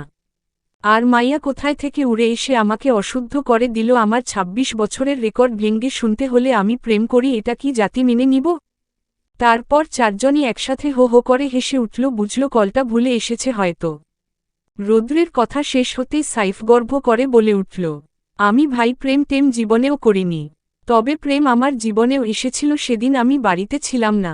সে থেকে মাইয়া মানুষে আমার অ্যালার্জি, তাই আজও আমি সিঙ্গেল। সাইফের কথা শেষ হতেই রোদ আর সাইফা একসাথে চেঁচিয়ে বলে উঠল, এটা কি শুনলাম? বিড়াল যেন বলছে আমি মাছ খাই না। এখন কি সেটা আমরা বিশ্বাস করে নিব? সাইফ বোকা হেসে মাথা চুলকালো। আসলে সে একটা মেয়েকে ভালোবাসত, মেয়েটাও তাকে পছন্দ করত। 2 বছরের রিলেশন ছিল তাদের, কিন্তু মেয়েটা তাকে ধোঁকা দিয়ে অন্য আরেক জনের সাথে পালিয়ে যায়। মেয়েটার জন্য কত শত পাগলামি করেছে সে, সেটা বাড়ির সবারই জানা। পুরো শহরে মিসিং পোস্টার লাগিয়ে 10টা থানার পুলিশ এক করে, সোশ্যাল মিডিয়া থেকে শুরু করে এমন কোনো পদ্ধতি বাদ রাখেনি আদ্র আহিকে খোঁজার জন্য। পোস্টার এটাও লেখি দিচ্ছে যে সন্ধান দিতে পারবে তাকে মোটা অঙ্কের টাকা দিয়ে পুরস্কৃত করা হবে। কেটে গেছে 2 দিন, এই 2 দিনে আকাশ পাতাল এক করে ফেলেছে আদ্র। ঢাকা শহরের এমন কোনো অলি গলি নেই যে আহিকে খুঁজেনি। আদ্র নিজেকে সেইভাবেই প্রতিষ্ঠিত করে এসেছে, যেভাবে প্রতিষ্ঠিত হলে সে তার ছোট ফুলের কোটি টাকার স্বপ্ন পূরণ করতে পারবে। অবাক করা বিষয় হচ্ছে, মিসিং পোস্টারে আহির ছোটবেলার ছবি লাগিয়েছিল, আর রাতারাতি পুরো শহরের সব পোস্টার উধাও হয়ে গেছে। এতে আদ্র একটু নয়, অনেক বেশি অবাক হয়েছে। তবে সে ভালো করেই বুঝল কেউ তো যে যাচ্ছে না আদ্র তার ছোট ফুলকে খুঁজে পাক। কে সে? পরিবারের কেউ নাকি বাইরের কেউ? আদ্র আর ভাবতে পারছে না। গত 2 দিন চোখের পাতা এক করেনি ছেলেটার চোখ মুখের অবস্থা করুন। আজিজ নেওয়াজ ছেলের দিকে তাকাতে পাচ্ছে না, ফারদিনা নেওয়াজের একই অবস্থা, তাকাবে কিভাবে? উনারা তো কথা দিয়ে কথা রাখতে পারিনি, উনাদের জন্য আজ এত কিছু হচ্ছে। ফাইজ আদ্রের 2 বছরের ছোট ফিহা আর পারুল নেওয়াজ আহি কে পছন্দ না করলেও ফাইজ নিজের বোনের মতোই আহিকে ভালোবাসত, আদর করত। না করে কি উপায় আছে? ফাইজেরও প্রথমে আহির উপর রাগ লাগত। খেলা শেষ করে বাড়িতে এসে যখন ফিহার মুখ থেকে এসব শুনেছিল তখন মন চেয়েছে আহিকে বাড়ি থেকে বের করে দিতে। কোথায় থেকে উঠে এসেছে তাদের বাবার ভালোবাসার ভাগ নিতে। তবে সব ভুল প্রমাণ করে দিল ছোট্ট আহি। যখন ফাইজ প্রথমবারের মতো আহিকে দেখেছিল তখন সে নিজেই অবাক হয়েছে। এই পুতুলের মতো দেখতে মেয়েটা তার বোন? এত কিউট কেন তার বোন? সেই সাথে আরও ভালো লাগে যখন আহির আধো আধো কণ্ঠের কথা শুনে।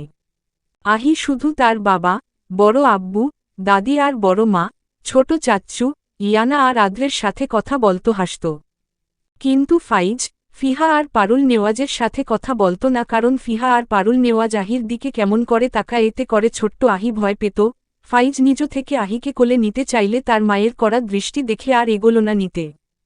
তবে আহির মুখ থেকে ভাইয়া ডাক শোনার লোভ লাগে ফাইজের, তাই সে আড়ালে চকলেট দিয়ে আহিকে বলতো তাকে ভাইয়া ডাকার জন্য। ফাইজ কত শত চুমু মেয়েটা গালে খেয়েছে, মাথায় হাত বুলিয়ে দিয়েছে। ছোট্ট আহি এত আদর পেয়ে ভাইয়া বলে নিজ থেকে ফাইজকে জড়িয়ে ধরে।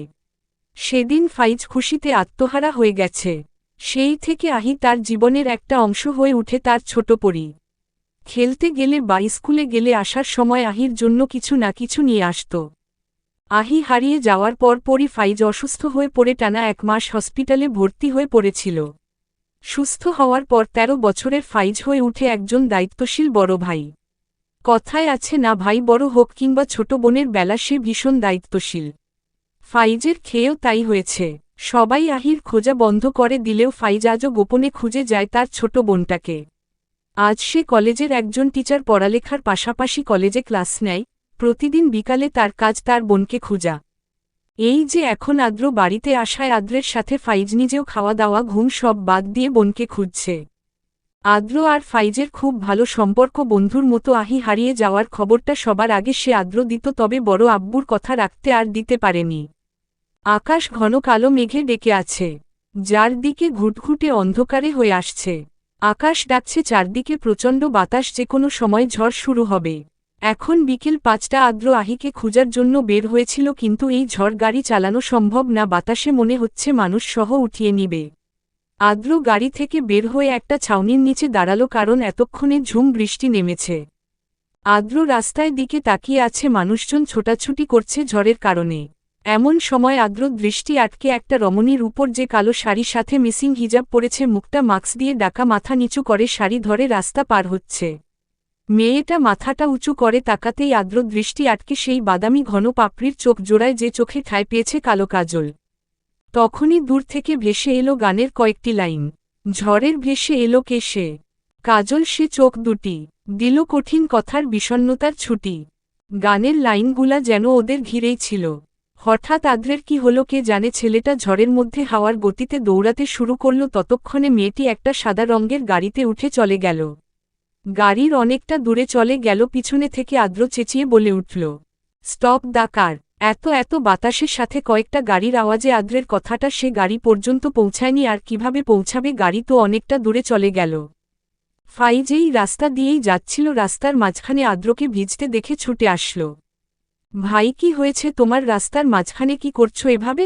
আদ্র পিছন ফিরে ফাইজকে দেখে জড়িয়ে ধরল।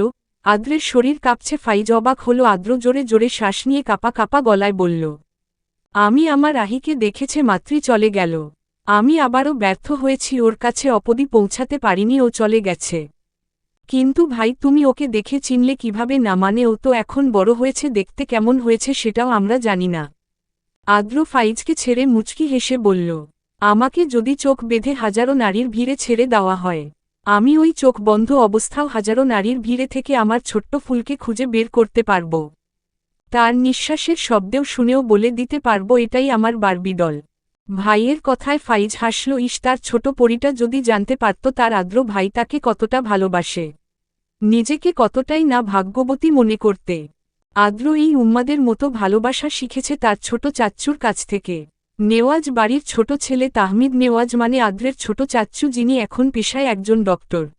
যুবক বয়সে তিনিও এক রমণীর প্রেমে পড়েন, তবে ভাগ্যে উনাদের আলাদা করে দেয়।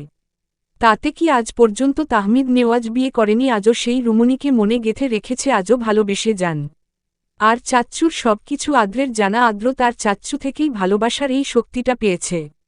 নিজের সবটা দিয়ে সে আহিকে ভালোবেসে। ফাইজ পড়ালেখার কারণে কয়েক মাসের জন্য দেশের বাহিরে গিয়েছে। যেহেতু সে একজন টিচার, তার দায়িত্বটা তো কাউকে না কাউকে দিয়ে যেতেই হয়। হুট করেই বিদেশ যাওয়ার কথা ওঠে। দায়িত্বটা দেওয়ার মতো মানুষ খুঁজার সময়ও তার কাছে ছিল না। তারপর তার আদ্রের কথা মনে পড়ে অনেক রিকোয়েস্ট করে আদ্রকে রাজি করাই। এমনিতেও আদ্রকে ওর বাবার বন্ধু উনাদের ভার্সিটির ইংলিশ লেকচারার হিসেবে জয়েন করতে বলছে বারবার। আদ্রের মতো একজন টিচার উনাদের ভার্সিটিতে থাকলে উনাদের জন্যই ভালো। তবে আদ্র ভেবে জানাবে বলেছে, সে চাচ্ছে নিজের বিজনেস চালু করতে, পারিবারিক ব্যবসা বাপ চাচারা দেখবে। আদ্র ভাইয়ের কথা ফেলতে পারেনি। ফাইজ বাইরের দেশে গিয়েছে, যে আজকে 3 দিন হতে চলল। আদ্র আজ থেকেই কলেজে ক্লাস নিতে যাবে। ওয়াশরুমে থেকে শাওয়ার নিয়ে বের হলো আদ্র। তারপর রেডি হতে লাগল। কালো ব্লেজার আর হোয়াইট শার্ট ইন করে পরেছে। গলায় চিকন সিলভার রঙে চেইন ওর সব সময় থাকে, যেটাতে এ লেখা আছে। গলার শার্টের বোতাম দুটা খোলা, চেইনটা দেখা যাচ্ছে। হাতে কালো ঘড়ি, চুলগুলা সুন্দর মতো সেট করা। ফর্সা শরীরে কালো রংটা মারাত্মক লাগছে। রেডি হতে হতে আদ্রের চোখ যায় চেইনটার দিকে, হাতে নিয়ে মুচকি হেসে ওটাতে ঠোঁট ছোঁয়। এ অক্ষরটা আদ্র নিজের নাম মনে করে দেয় নাই, দিয়েছে আহির নাম মনে করে। আদ্রের একটা কথা মনে পড়ে যায়। আহির নাম যখন শুনেছে তখন আদ্রের কি যে মেজাজ খারাপ হয়েছে। পুরো বাড়ি চেঁচামেচি করে মাথায় তুলে ফেলছে। কেন তার বারবিডলের নাম তার সাথে মিলিয়ে রাখেনি? সে কিছুইতেই মানবে না, তার বারবিডলের নাম তার সাথে মিলিয়ে রাখতেই হবে। অতঃপর সবই হার মানে আদ্রের জিদের কাছে আদ্র তার সাথে মিলিয়ে নাম রাখে ফাহিরা নেওয়াজ আহিয়া, তবে ছোট করে সবাই আহি ডাকে। অনেক বড় অনুষ্ঠান করে আহির নাম রাখা হয়।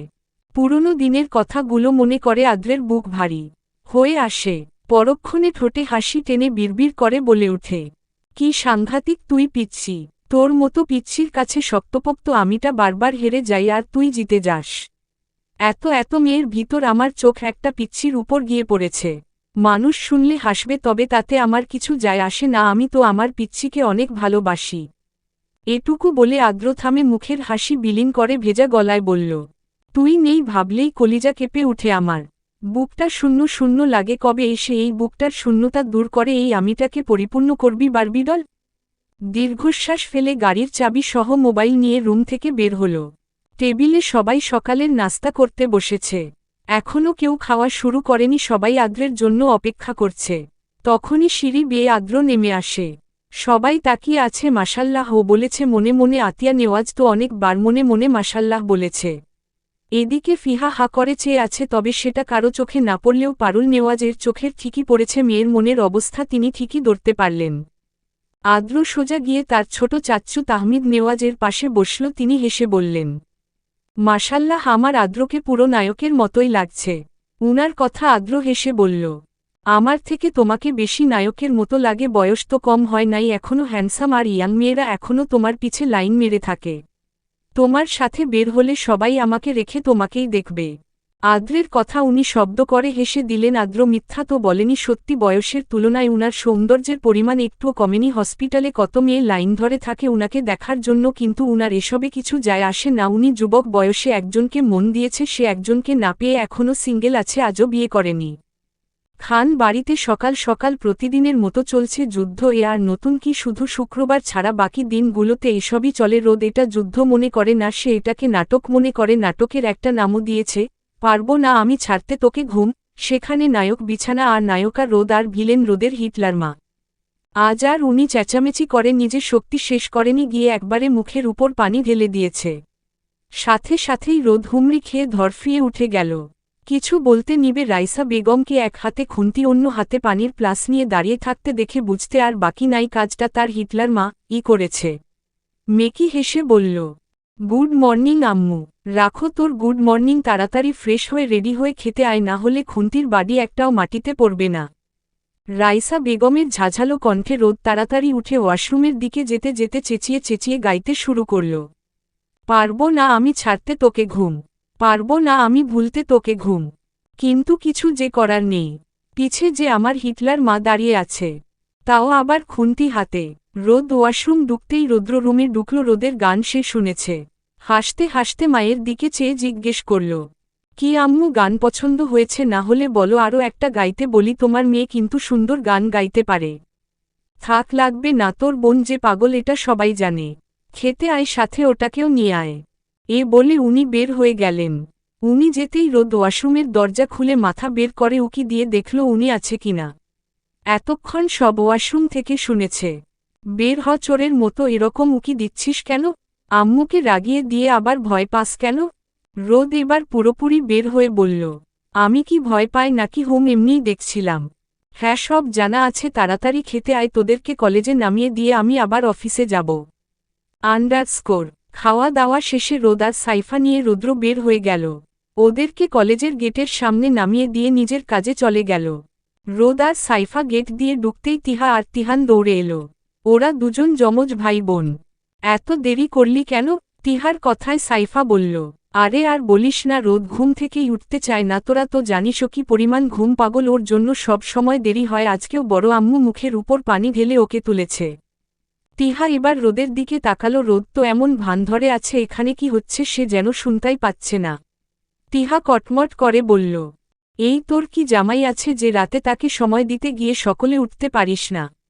আমাদের ফ্রেন্ড সার্কেলর মধ্যে তুই আর তিহান তোরা দুইটাই ঘুম পাগল। অলওয়েজ তোরা লেট লতিফ। জামাই নাই, মোবাইল আছে, ওটাকে সময় দিতে হয়।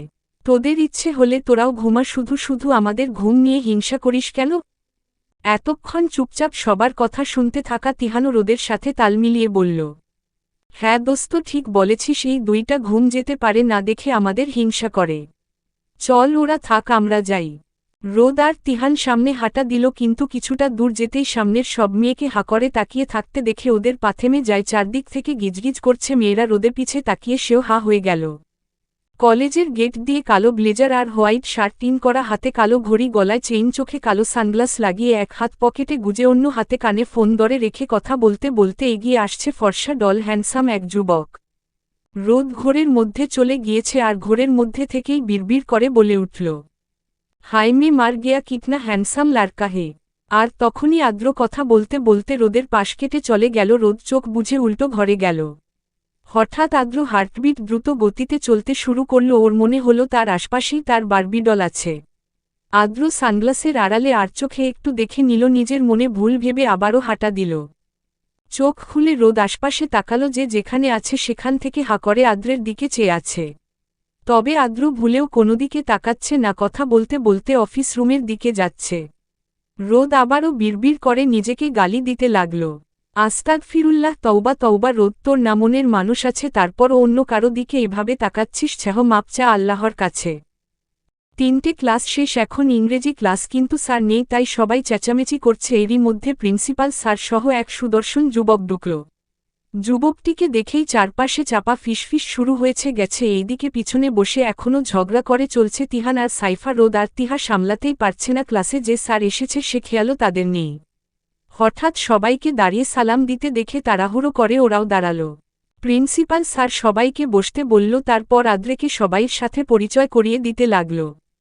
উনি মিস্টার ফাইজান নেওয়াজ আদ্র অ্যান্ড তোমাদের ইংলিশ টিচার শিশির নেওয়াজ, ফাইজ স্যারের বড় ভাই। তোমরা নিশ্চয়ই ইতিমধ্যে জেনেছ যে ফাইজ স্যার পড়ালেখার কারণে দেশের বাইরে গিয়েছে কয়েক মাসের জন্য, আর উনার দায়িত্বটা উনার বড় ভাইকে দিয়ে গেছে। তাই মিস্টার আদ্র এখানে গেস্ট টিচার হিসেবে জয়েন করেছে। উনি কিন্তু বিদেশ থেকে পড়ালেখা করে এসেছে। উনার মতো এখন মানুষ আমাদের এখানে জয়েন করেছে, তার জন্য আমরা অনেক খুশি। উনি আজকে থেকে ক্লাস নিবে তোমাদের। এ কথা শোনা মাত্রই ক্লাসের চারপাশে কেমন শোরগোল শুরু হয়েছে গেছে। মেয়েরা তো আদ্রকে সুন্দর হ্যান্ডসাম সুদর্শন বলতে বলতে মুখে ফেনা তুলে ফেলছে। এদিকে রোদ এসব দেখে বেজায় গরম হয়ে যাচ্ছে। এরা কি জীবনে ছেলে দেখেনি? এর মধ্যে তিহাও ফিসফিস করে বলে উঠল, স্যারটা আসলেই হ্যান্ডসাম সুদর্শন, আমি তো পুরা ফিদা হয়ে গেছি। ফাইজ স্যারের চেয়েও বেশি সুদর্শন অবশ্য, দু ভাই কারো থেকে কেউ কোনো অংশে কম না। তিহার সাথে সাইফাও তাল মিলিয়ে বলল, হ্যাঁ ঠিক বলেছিস, কোনোটাকে ফেলে দেওয়ার মতো না। আমি তো উনাদের দুই ভাইয়ের উপর ফিদা হয়ে গেছি। ওদের কথা শুনে রোদ আদ্রের দিকে ভালো করে তাকালো, কি আছে এই ছেলের মধ্যে সেও দেখবে। আদ্র এখন প্রিন্সিপালের সাথে কথা বলায় ব্যস্ত। রোদ আদ্রের উপর থেকে নিচ পর্যন্ত স্ক্যান করতে করতে চোখ যায় আদ্রের থুতনিতে থাকা সেই তিলটার দিকে। কিছুক্ষণ আদ্রের তিলটার দিকে চেয়ে মনে মনে বলল, লোকটা আসলেই সুদর্শন, তবে আমার প্রিয় মানুষটার সাথে একটা জিনিসের খুব মিল, সেটা হচ্ছে থুতনির তিলটা। তবে এই তিলটা লোকটার সৌন্দর্য আরও দ্বিগুণ করে দিল না? ফর্সা থুতনিতে বেশ ফুটে উঠেছে তিলটা। উফ! এসব ভাবতে ভাবতে মনে মনে আবার তওবা করল, কি সব ভাবছে সে। ছি! এরই মধ্যে প্রিন্সিপাল স্যার বের হয়ে যায়। আদ্র সবার দৃষ্টি আকর্ষণ করতে গম্ভীর কণ্ঠে বলল, hello everyone, look at me. সবাইকে তাকালো আদ্রের দিকে। রোদও লড়ে চড়ে বসল। আমার পরিচয় তো তোমরা জেনেছ, বাকি রইল তোমাদেরটা, সেটা আস্তে আস্তে হয়ে যাবে। এবার পড়ার বিষয়ে যাওয়া যাক। সবাই সায় দিতেই আদ্র লেকচার দিতে শুরু করল। রোদ একটা জিনিস ভালো করে খেয়াল করছে, আসার থেকে আদ্র কোনো মেয়ে স্টুডেন্টের দিকে তেমন তাকাচ্ছে না, চোখ নামিয়ে নামিয়ে কথা বলে বা ছেলের দিকে চেয়ে। তিহার কানে ফিসফিস করে বলল, আচ্ছা তুই কি একটা জিনিস খেয়াল করেছিস তিহু, এই স্যার মেয়েদের দিকে তাকাচ্ছে না? তিহাও রোদের মতো ফিসফিস করে বলল, হ্যাঁ রে, আমিও সেটা খেয়াল করেছি স্যার, মনে হয় মেয়েদের সম্মান করে এজন্য। হতে পারে, আবার নাও হতে পারে। রোদের কথায় তিহা চোখ ছোট ছোট করে বলল, নাও হতে পারে মানে? মানে হচ্ছে খুবই সিম্পল, এত হ্যান্ডসাম ছেলের গার্লফ্রেন্ড থাকবে না, এটা হতে পারে। হয়তো এক নারীতে আসক্ত এজন্য। তাও ঠিক। এরই মধ্যে আদ্রের লেকচার দেওয়া শেষ, পিছন থেকে কথার আওয়াজ অনুসরণ করে তাকাতেই থামকে যায়।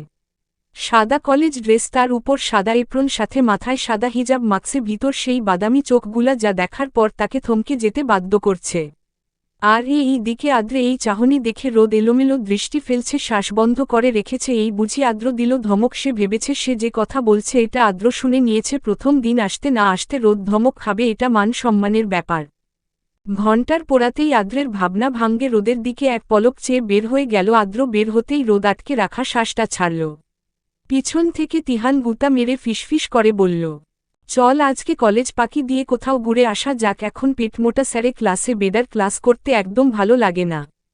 সাইফা আর তিহাও সায় জানিয়ে বলল, হ্যাঁ চল, এই পেটমোটার ক্লাস করতে একটুও ভালো লাগে না।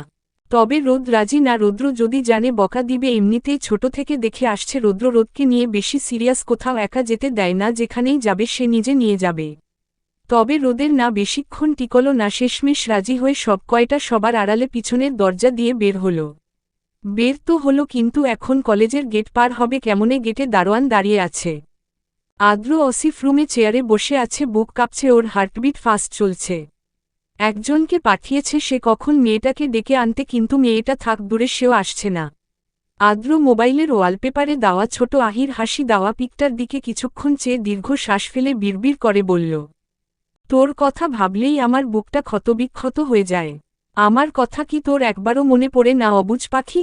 এরই মধ্যে কেউ বলে উঠল, আসতে পারি? আদ্র আসার অনুমতি দিতেই লোক এসে জানায় মেয়েটা আর ওর বন্ধুরা কেউই ক্লাসে নেই, এমনকি ওদের ব্যাগও নেই। আদ্রের আর বুঝতে বাকি নাই এরা কলেজ পাকি দিয়েছে। চার শয়তান বুদ্ধি খাটাচ্ছে কিভাবে বের হবে। হঠাৎ রোদের চোখ যায় দেয়ালের সাথে একটা চিকন গাছ আছে, এটা ধরে দেয়াল টপকে যেতে পারবে।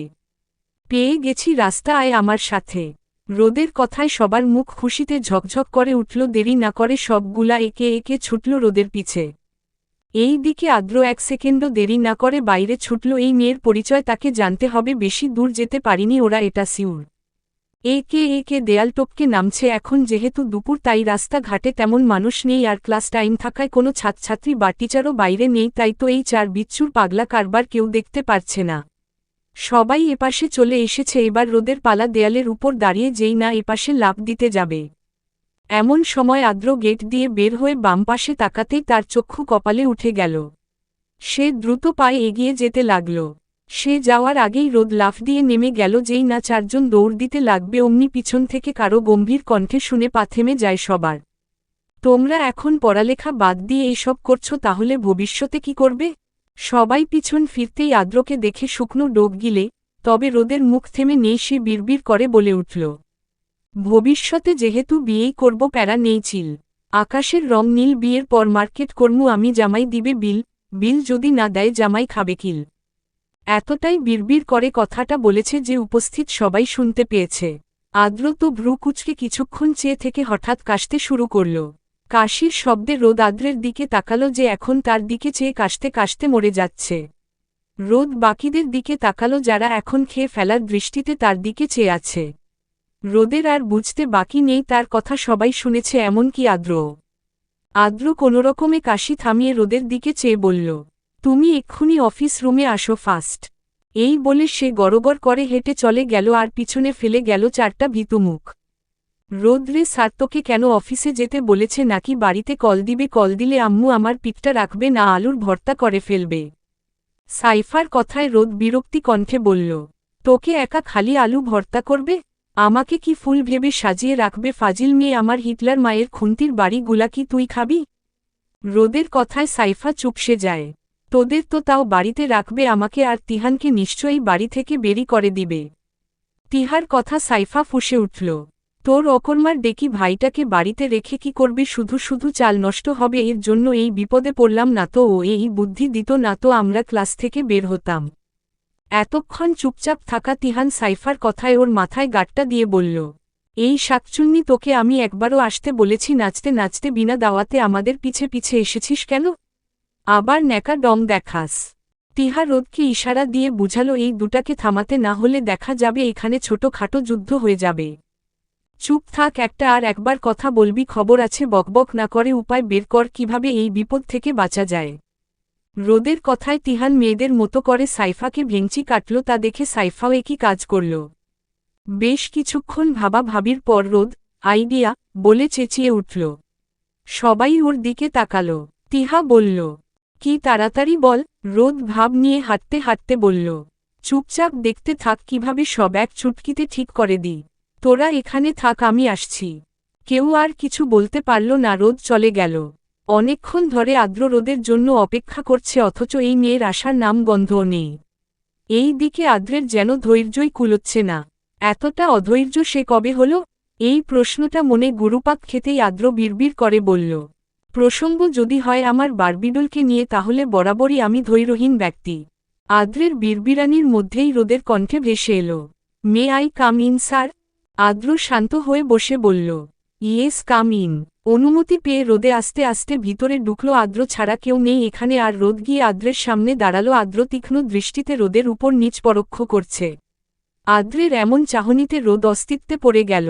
আমতা আমতা করে বলল, স্যার আপনি আমাকে ডেকেছিলেন? আদ্রের দৃষ্টিতে এক চুলও নড়চড় হয় নাই, সেভাবেই বলল, তোমার নাম কি? রোদ। রোদ নামটা কেমন জানি শোনালো আদ্রের কাছে। নামটা শোনা মাত্রই ওর দৃষ্টি স্থির হল রোদের চোখে দিক। পুরা নাম কি? এর আগে পিছে কি আর নাম নেই? জি স্যার আছে, পুরা নাম অনিয়া খান। রোদেলা সবাই ছোট করে রোদ ডাকে। রোদের কথাটা যেন আদ্রের বিশ্বাস হয় নাই। সে আবার বলল, সত্যি এই নাম? জি স্যার। আপনার সাথে মিথ্যা কেন বলতে যাব? আপনার বিশ্বাস না হলে আমার ভর্তির সব কাগজ পে দেখুন। আদ্র কিছু বলল না, কারণ সে আরও আগেই সব চেক করেছে। সবখানে অনিয়া খান রোদেলাই ছিল, তবে সে মনে করেছে অন্য কারো এগুলো। এরই মধ্যে রোদ আশপাশে চেয়ে ঝুঁকে ফিসফিস করে বলল, স্যার আমরা যে কলেজ ফাঁকি দিতে চেয়েছিলাম এটা কাউকে বলবেন না প্লিজ। প্রয়োজনে আমি আপনাকে 500 টাকা ঘুষ দিব, ওই টাকা দিয়ে কিছু খেয়ে মুখটা বন্ধ রাখেন। রোদ এত কাছে আসায় আদ্রের কেমন যেন একটা ফিল হচ্ছে, যেমনটা তার ছোট ফুলের কাছে গেলে হতো। তবে রোদের কথায় আদ্র ভ্রু কুঁচকে আসে। চোরের মায়ের বড় গলা, এই কথাটা তোমার সাথে বেশ মানিয়েছে। চুরি করতে গিয়ে ধরা খেয়ে ঘুষ দিয়ে মুখ বন্ধ করতে চাচ্ছ? আমাকে কি তোমার ঘুষখোর মনে হয়, নাকি ফকির মনে হয়? আদ্রের কথায় রোদ থতমত খেয়ে যায়। আসলেই ওর কি মাথা গেছে? কাকে কি বলছে ও? এটা কি দারোয়ান চাচা নাকি ঘুষ দিলেই কাজ হয়ে যাবে? নিজেকে সামলে আমতা আমতা করে বলল, ইয়ে মানে স্যার তা কেন হবে? আসলে ভয় হচ্ছিল আপনি যদি কাউকে বলে দেন তাহলে বাড়িতে জানতে পারলে ভাইয়া আর আম্মু বকা দিবে। এতই যখন ভয় পাও তাহলে কলেজ ফাঁকি দিতে চেয়েছিলে কেন? কি বলেন যে স্যার, আপনি আমাদের চারপাশে সারাক্ষণ শয়তান ঘুরে। এটা তো আপনি জানেন স্যার। সত্যি বলছি এই কাজ বিবেক দিয়ে করিনি, আবেগে পড়ে করেছি। আর সব দোষ শয়তানের। সে আমাকে ভুলিয়ে বালিয়ে আবেগে ফেলেছে, তাই তখন আমার আবেগ কাজ করেছিল, বিবেকে কাজ করেনি। বিবেকে কাজ করলে এমন কাজ কি আমার মতো কিউট একটা মেয়ে করতে পারে? আদ্র অবাকের চরম পর্যায়ে পৌঁছে গেল। কি সাংঘাতিক মেয়ে রে বাবা! দোষ করেছে তো করেছে, আবার তাকে এত ইমোশনাল কথা শোনাচ্ছে। আর যাই হোক, এই বাচাল মেয়ে ওর বারবিডল হতেই পারে না। তার বারবিডল কত শান্ত ভদ্র, অন্তত এই মেয়ে মতন বকবক করবে না। আচ্ছা বলবো না, তবে নেক্সট টাইম যদি সব কিছু দেখেছি বা শুনেছি তাহলে আমি নিজ দায়িত্বে তোমাদের বাসায় কল করে জানাবো। এবার তুমি আসতে পারো। রোদ খুশিতে গদগদ হয়ে বলল, ধন্যবাদ স্যার, আর এমন হবে না। আজ আসি, আসসালামু আলাইকুম। এই বলে হাঁটা দিল। যেই না বের হতে যাবে তখনই আদ্রে ডাকে থেমে যায়, দাঁড়াও। রোদ পিছনে ফিরে তাকাতেই আদ্র একটু সংকোচ নিয়ে বলল, তুমি কি সব সময় মাস্ক পরে থাকো? জি স্যার। আচ্ছা আসতে পারো এবার তুমি। রোদ চলে গেল। আন্ডারস্কোর। রোদ বের হয়ে আসতেই কেউ একজন ওর উপর হুমড়ি খেয়ে পড়ল। রোদ সহ দুজনই মাঠের ঘাসের উপর পড়ল। কোন আবালের বাচ্চারে চোখে দেখছ না? আহমাগো, কোমরটা আমার গেল ভেঙ্গে। রোদের কথায় শ্রেয়া চেঁচিয়ে বলল, সারপ্রাইজ। পরিচিত কণ্ঠ কানে আসতেই তোরাক করে চোখ খুলল রোদ। শ্রেয়া ওর মুখের উপর ঝুঁকে আছে হাসি মুখে। আচ্ছা সে কি স্বপ্ন দেখছে? শ্রেয়া এখানে কিভাবে আসবে? ওর বাড়ি তো চট্টগ্রাম। 2 বছর আগে অনলাইনে ওদের পরিচয় হয়, সেই থেকে বন্ধুত্ব। দুজন একই ক্লাসে, তবে সামনাসামনি দেখা হয়নি কখনো। রোদের ভাবনার মাঝেই শ্রেষা রোদকে টেনে তুলল। আহাম্মক! রোদ বলে উঠল, আমি কি স্বপ্ন দেখছি? স্বপ্নে তুই আমাকে কিভাবে টেনে তুলেছিস? রোদের কথায় শ্রেয়া মুচকি হেসে রোদের হাতে চিমটি দিল। আহ, এত জোড়া কেউ চিমটি দেয়? এবার বল, স্বপ্ন না বাস্তব? তুই সত্যি এখানে? কিন্তু কিভাবে? আব্বু এখানে বিজনেস খুলেছে, তাই সহ পরিবার এখন এখানে থাকবো। আমি এখানেই ভর্তি হয়েছি, তোকে না বলে সারপ্রাইজ দিলাম, কেমন লাগলো? রোদ খুশি হয়ে জড়িয়ে ধরল। আমি সত্যি সারপ্রাইজ হয়েছি রে, সেই সাথে অনেক খুশি। আর এই দিকে তিহা, সাইফা, তিহান এতক্ষণ হা করে এই সব দেখছিল, তবে এবার শ্রেয়াকে ওরা চিনল। রোদ সব সময় ওর কথা বলে। রাত 2টায় আদ্রের ঘুম ভেঙে যায়। চোখ বন্ধ করলেই সেই বাদামি চোখ জোড়া তাকে এলোমেলো করে তুলছে বারবার। চোখ মেলে বুকের সাথে লেপ্টে থাকা আহির ওড়নাটার স্মেল নিল। ওড়নাটা বুকে রেখে ঘুমালে মনে হয় যেন তার ছোট ফুলটা তাকে আষ্টেপৃষ্ঠে জড়িয়ে ধরে রেখেছে। ওড়নাটায় ঠোঁট চুইয়ে খাট থেকে নেমে ওয়াশরুমে গিয়ে অজু করে আসে। জায়নামাজ বিছিয়ে তাহাজ্জুদ নামাজে দাঁড়িয়ে যায়। নামাজ শেষে মুনাজাত ধরে এই পর্যায়ে আদ্রের গলা ভেঙ্গে আসে, ভাঙ্গা সরে বলে উঠল, ইয়া আল্লাহ, আমি তাহাজ্জুদের মুনাজাতে আমার ছোট ফুলকে ভিক্ষা চাচ্ছি, ওরে আমার কাছে ফিরিয়ে দাও, তোমার বান্দাকে ফিরিয়ে দিও না মাবুদ, সে যে বড্ড অসহায় তার ছোট ফুলকে ছাড়া। আদ্রের চোখ ভিয়ে দুপোটা পানি গড়িয়ে পড়ল। আদ্র আরও সময় নিয়ে আল্লাহর দরবারে তার বারবিডলকে চাইল। তারপর উঠে খাটে শুয়ে আবারও ওড়নাটা বুকে জড়িয়ে নিল। এভাবে জড়িয়ে না ধরে ঘুমালে তার ঘুমই আসে না, ঘুমের ঘোরেও সে ওড়নাটার স্মেল নেয়। আদ্রের একটা কথা মনে পড়ে গেল, অতীত।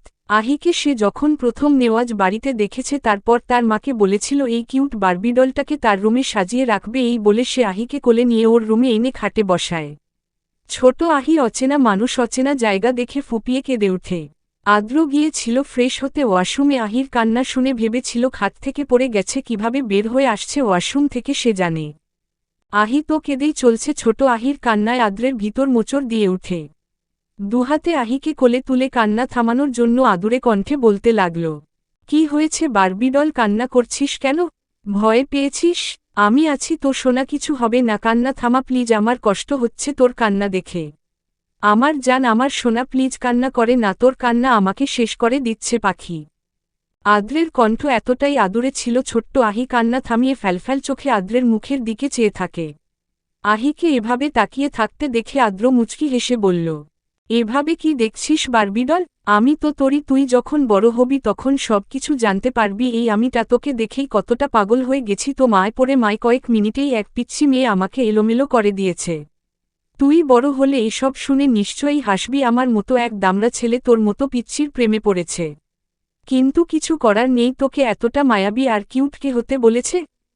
ছোট্ট আহি কি বুঝল কে জানে, সে হেসে উঠল। ওর হাসি দেখে আদ্রের হাসি দীর্ঘ হয়। সে এবার আবদারের সুরে বলে উঠল, আমি কিন্তু বউ পাগলা হব, তোকে খুব জ্বালাবো, তুই বিরক্ত হলেও কিছু করার নেই। পাগল বানিয়েছিস তুই, এই পাগলাটাকে সামলাবিও তুই। আমি হব তোর বউ পাগলা জামাই, আর তুই হবি আমার আহ্লাদি পুতুল বউ। আদ্রের কথায় ছোট্ট আহি কি বুঝল কে জানে, এবার খিলখিল করে হেসে উঠল। আদ্র সারা রুম হেঁটে হেঁটে ওকে গল্প শুনালো, কত শত কথা বলল। এক পর্যায়ে আহি ঘুমিয়ে যায়। আদ্র ওকে বিছানায় শুইয়ে দিতে চাইলে পারে না, কারণ আহি শক্ত করে ওর গলা জড়িয়ে রেখেছে। উপায় না পেয়ে শেষে আদ্র আহিকে নিয়ে শুয়ে পড়ে। আহি ঘুমের ঘোরে আদ্রকে আষ্টেপৃষ্ঠে জড়িয়ে ধরে। এতে আদ্রের এক অন্যরকম ভালো লাগা কাজ করে। আহির কানের কাছে মুখ নিয়ে ফিসফিস করে বলল, প্রথম দেখায় তোকে বউয়ের নজরে দেখেছি, তোকে দেখার পরপরই মনে মনে বউ বলে ডেকেছি। আমি তোকে হালালভাবেই চাই, কারণ তুই যে পবিত্র এক ফুল। এভাবেও ছুব না, খুব তাড়াতাড়ি হালাল করে নিব, তোকে হালালভাবেই স্পর্শ করব। বর্তমান। আগের কথাগুলো ভেবে আদ্র ওড়নাটাকে ভালো করে বুকের সাথে জড়িয়ে নিয়ে বিড়বিড় করে বলল, প্রথম যেদিন আষ্টেপৃষ্ঠে জড়িয়ে ধরে ঘুমিয়েছিলিস আমার বুকে, সেদিনের সেই অনুভূতি আমি আজও ভুলতে পারিনি। সেই দিনের পর বুকটা তোর শূন্যতায় শূন্য ছিল, তাই তো প্রতিদিন এভাবে তোর ওড়না জড়িয়ে এতগুলা বছর পার করে এসেছি। একটা আশায় থাকতাম, অপেক্ষার ফল নাকি মিষ্টি হয়, আমিও সেই মিষ্টির জন্য অপেক্ষা করছিলাম। শত শত অপেক্ষার ফল হিসেবে তোকে হালালভাবে সারা জীবনের জন্য আমার বুকে পাওয়া। কিন্তু তুই তো আমাকে ধোঁকা দিয়ে পালিয়ে গেলি। আজকেও অনেক যুদ্ধের পর রোদকে ঘুম থেকে উঠিয়ে রেডি করিয়েছে রাইসা বেগম। নাস্তা শেষে রৌদ্র ওদের নিয়ে বেরিয়ে পড়ে ওদেরকে কলেজে নামিয়ে দিয়ে নিজের অফিসে যাবে। গাড়ির ভিতর রোদ আর সাইফার বকবকানি শুনতে শুনতে রৌদ্রের মাথা ব্যথা উঠে যায়, তবুও কিছু বলেনি, হাসি মুখে ওদের ফাউ কথাগুলা শুনেছে।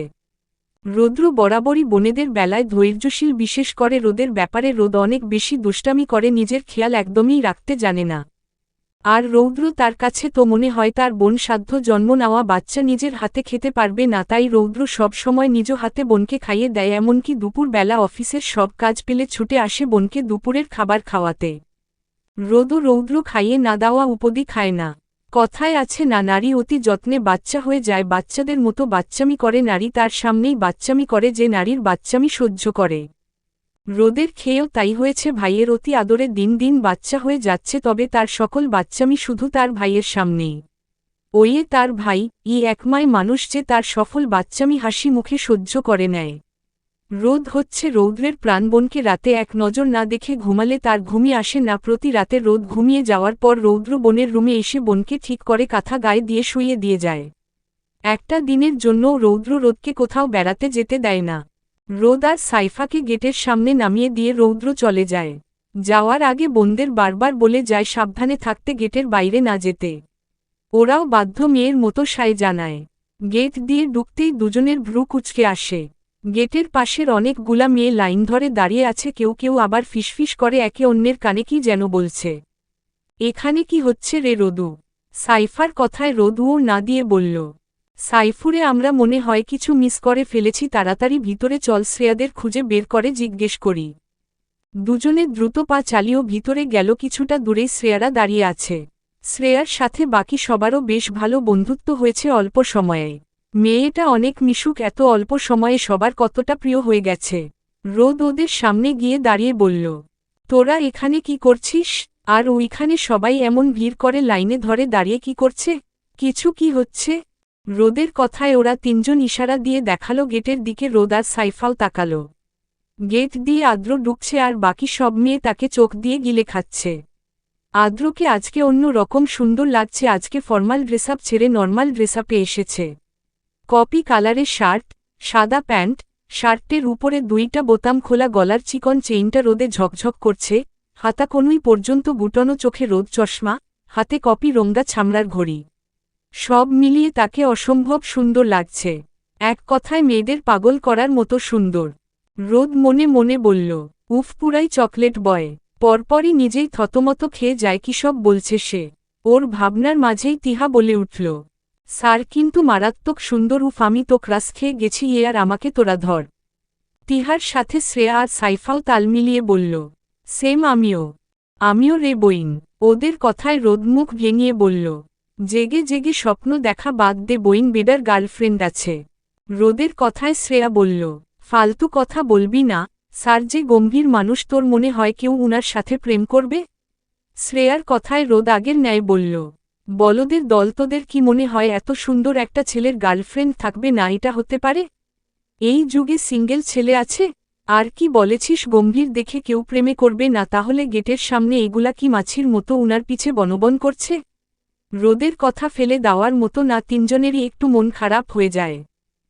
পরপর 3টা ক্লাস শেষে এবার ইংরেজি ক্লাস, মানে এখন আদ্রের ক্লাস। পুরো ক্লাসে যেন পার্লার বসেছে। কেউ লিপস্টিক দিচ্ছে তো কেউ আয়নায় নিজেকে দেখে ঠিকঠাক করছে, কেউ বা আবার আটা ময়দা মাখতে ব্যস্ত। আটা ময়দা, এটা রোদের ভাষায় মেকআপ কে বলে। মেয়েগুলার এসব দেখে রোদের হাসি পায়। এমনি কি সে মুখ টিপে টিপে হাসছেও। রোদকে এভাবে হাসতে দেখে শ্রেয়া জিজ্ঞেস করল, পাগলের মতো হাসছিস কেন? হাসছি তার কারণ হচ্ছে মেয়েগুলার অবস্থা দেখেছিস, যেন পার্লার খুলে বসেছে। যার জন্য এত আয়োজন, সে তো ফিরেও চায় না, নিজের মতো বকবক করে তারপর চলে যায়। রোদের কথা এবার শ্রেয়াসহ বাকিরাও হেসে উঠল। ওদের হাসি ঠাট্টার মধ্যেই আদ্র ক্লাসে ঢুকল। সবাই সালাম দিল। আদ্র কারো দিকে না তাকিয়ে সালাম নিয়ে সবাইকে বসতে বলে তারপর নিজের মতো করে লেকচার দিতে শুরু করে। লেকচার দিতে দিতে এক পর্যায়ে সামনে তাকাতেই রোদের সাথে চোখাচোখি হয়। রোদ আগে থেকেই আদ্রকে দেখছিল খুঁটিয়ে খুঁটিয়ে। মেয়েরা এমন পাগল এই ছেলের জন্য কি আছে সেও দেখছিল, তবে আদ্র যে হঠাৎ তাকাবে সেটা বুঝতে পারেনি। আর এইদিকে আদ্রের হার্টবিট ফাস্ট চলতে শুরু করে দিয়েছে। এমনটা আদ্রের তখনই হতো যখন সে তার বারবিডলের কাছে থাকত বা তার চোখের দিকে তাকাত। কিন্তু আদ্র একটা জিনিস বুঝে পায় না, এই মেয়ের চোখের দিকে তাকালেও তার এমন হয় কেন? রৌদ্র ফোনে কথা বলতে বলতে শপিং মলের ভিতর ঢুকছে। এমন সময় পিছন থেকে কেউ একজন তার উপর এসে ধাক্কা খায়। এতে করে রৌদ্র পড়তে পড়তে মলের গ্লাসের দরজাটা ধরে নিজেকে বাঁচায়, তবে ফোনটাকে পড়া থেকে বাঁচাতে পারল না। ফোনটা কিছুটা দূরে ছিটকে গিয়ে পড়ে। সরি, আমি আসলে ইচ্ছে করে আপনার উপর ধাক্কা খেয়ে পড়িনি।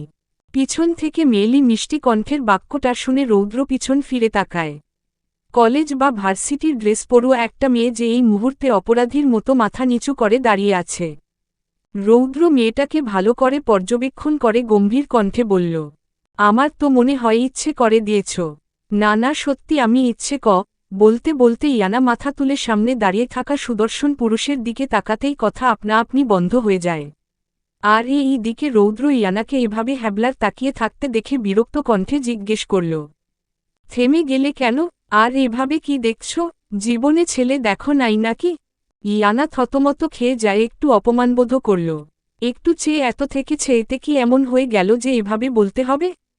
ছেলেরা তো মেয়ে দেখলে গায়ে পড়ে পড়ে কথা বলে, আর এই লোক তো দেখি বিরক্ত হচ্ছে।